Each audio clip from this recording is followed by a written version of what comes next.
Chapter 7. Dell didn't see many girls. Boys got into a lot more trouble in school. He had assumed that Willow was some kind of nickname. He figured it was really Willow, which might have been a gang slang. Instead, seated across from him had been a 12-year-old girl. There was something not right about her. He could see that from the beginning. Her eyes darted around his small room and then came to rest on his stomach, which was rude. He knew he was sweating, which was just part of who he was. But he got the feeling that she was judging him. That's not what this place is about. He was the judger. He needed to put her in a category of strange as soon as possible so that he could disconnect from whatever was happening in the room.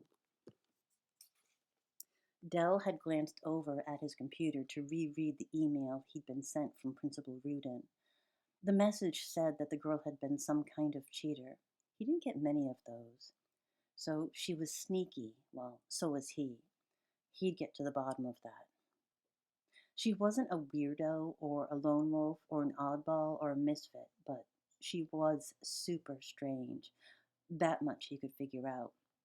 He talked and talked and talked, and she just sat there, mute, staring at him. But he could tell that she was listening. He asked questions, but she didn't answer them.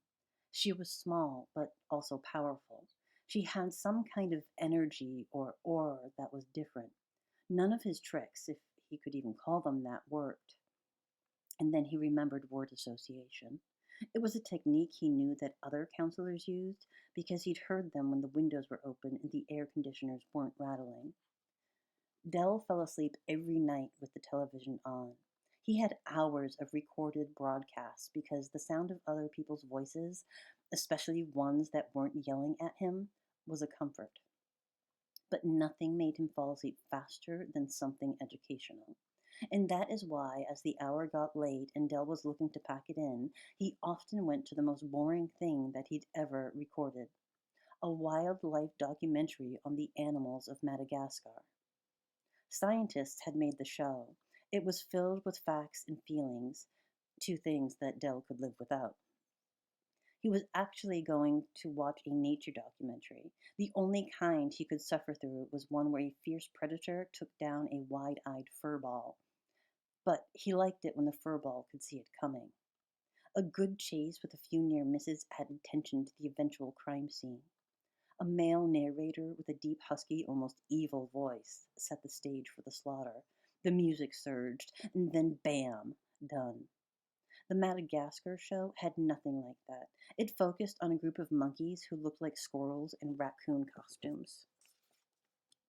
There was nothing in this program of interest, and Dell had fallen asleep to it many times since he came to Bakersfield. He would not, could not recall a single thing from the program other than what he had uttered to Willow at the end of their first sessions. Female lemurs are in charge of the troop.